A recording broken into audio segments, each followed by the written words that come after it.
One thing that I have been interested in and that I wrote about in this story was Social Security reform. Now, most people, when they hear that phrase, they start to feel sleepy.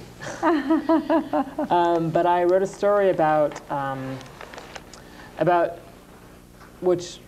term that's actually probably overused by now, Generation X, but why this group of people that comes after the baby boom, or maybe just at the tail end of the baby boom, the next generation, really isn't thinking about Social Security and how it could affect them if nothing is done to reform the Social Security system.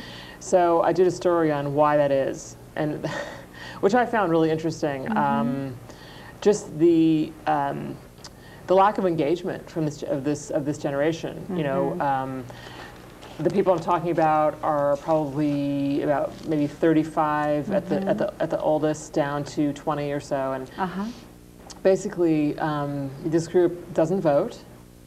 They're cynical, and interested in other issues and other things, and they're not thinking about Social Security.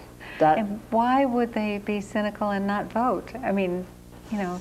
Well, there's a lot more going on, and I think a lot of this younger generation just doesn't really, I think the cynicism comes from just not really knowing whether the politicians can, and the people that are supposed to be making changes really can do that. And so instead of engaging and really becoming more active, they've kind of done the opposite. Pulled back and kind of focused on their own, you know, whatever it is.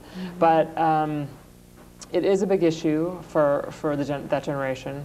And because, you know, if Social Security reform doesn't go through, I think that the people who are about 36 or 37 now would start to, their Social Security would start to be affected.